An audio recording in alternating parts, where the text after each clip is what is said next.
Gusto Gul. Assalamualaikum. Waalaikumsalam, Dato'. Salam Malaysia.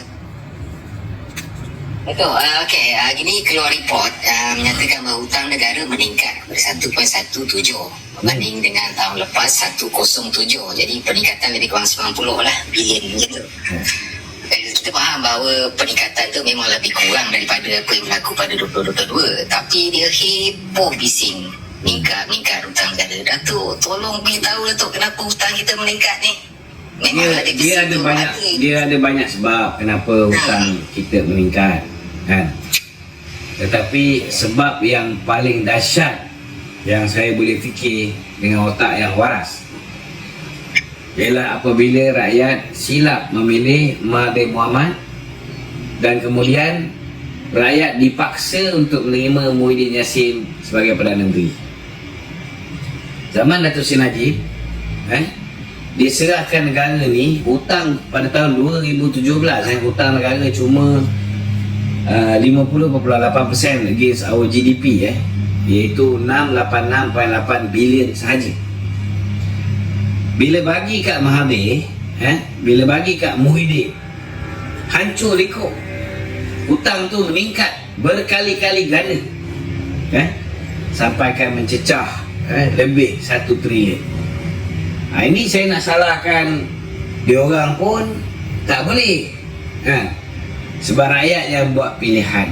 Dah tahu Mahathir ni 22 tahun dia jadi Perdana Menteri, dia sesamun-samunnya, dia betul-betul buat duit, sehingga anak dia tak ada seorang pun berjaya jadi jutawan, semua jadi billionaire, tapi kita bagi juga dia jadi Perdana Menteri,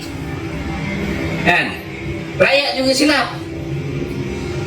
Dah lakukan kesilapan tahun 2018, pilih seorang Perdana Menteri, undi sekali dapat 3 Perdana Menteri. 2022 sekali lagi rakyat melakukan kesilapan. 4.2 juta orang Melayu mengundi Perikatan Nasional, sedangkan ketika bapa Perikatan Nasional Muhyiddin Yassin Din Tompok ni menjadi Perdana Menteri, hidup rakyat Malaysia ni sengsara. Nak kerja pun tak boleh, ada yang essential services boleh keluar cari makan, yang non essential tak boleh keluar cari makan, saving habis, nak bagi anak bini makan susah, kena merayu supaya duit KWSP dikeluarkan, zaman BN tak pernah, last kali pinjam duit Along, last kali kena kejar dengan Along, last kali ramai yang bunuh diri. 143% kadar mereka yang bunuh diri meningkat zaman Muhyiddin jadi Perdana Menteri. Tapi bila datang pilihan raya, dia orang upah sikit dengan sedikit ganjaran, habis 4.2 juta orang undi Perikatan Nasional.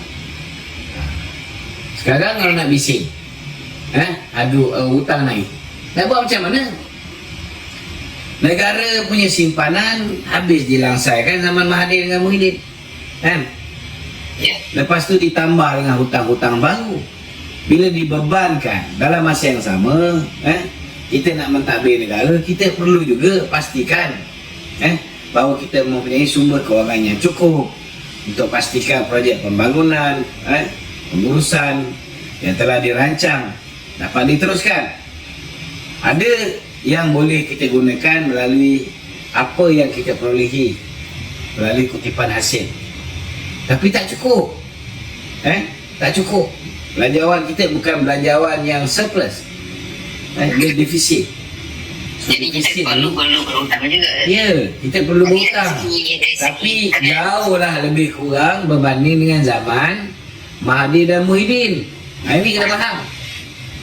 Tapi ikutkan trend, Dato', trend daripada 99 bilion pada tahun 2023 dan 92 untuk tahun 2024, kerajaan dah berusaha untuk mengurangkan defisit.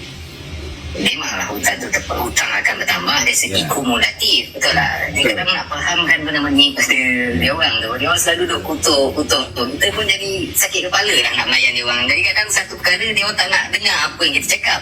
Memanglah itu sebabnya bila kita berhadapan dengan walaun ni, kita kena buat pilihan. Pertama, kalau kita nampak kebebalan mereka ni keterlaluan, kan?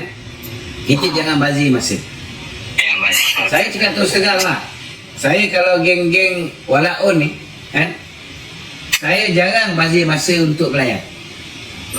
Kalau saya nampak dia tu memang betul macam atas pagar punya orang, dan dia ni betul-betul naif, yang kalau kita beri penjelasan mungkin dia boleh terima dengan hati yang terbuka, baru kita spend masa menjawab, kan? Betul. Kita kena smart, dan kita jangan waste our bloody time dengan orang macam ni, kan? Kalau orang yang kita sekolahkan macam mana sekalipun, hati dia tetap hitam, kan? Otak dia tak membuka, maka kita akan rugi. Kita boleh selamatkan lebih ramai orang yang boleh diselamatkan, tapi sebab nak selamatkan seorang ni, kan, last kali kita telah banyak mengorbankan orang lain yang boleh kita selamatkan. Jadi kalau orang macam ni, nasihat saya, biarlah mereka ni menjadi seperti luncai. Terjun dengan lagu. Biar dia terjun dengan lagu-lagunya. Jangan kau selamatkan. Nak selamat, nak sabar satu lagi. Berkenaan dengan cuti hujung minggu. Saya pun orang Johor tau. Saya orang Pasir Gudang. Tapi berhijrah ke Pahang. Tapi mungkin kita balik ke Parlimen Tabrau. Berkenaan dengan cuti hujung minggu tu, sekurang-kurangnya pasangan-pasangan PJJ ni boleh lah ada masa lebih sikit. Dan tambah sikit. Itulah kebaikan. Itu sebab kena selaras dengan negeri-negeri lain. Dia mesti ada sebab kenapa dia buat begitu. Sambat ditambah kadang rakyat Kalau nak Malaysia cerita pasal kalau nak cerita pasal agama ni, Johor ni antara satu-satunya negeri yang paling awal buat sekolah agama tau.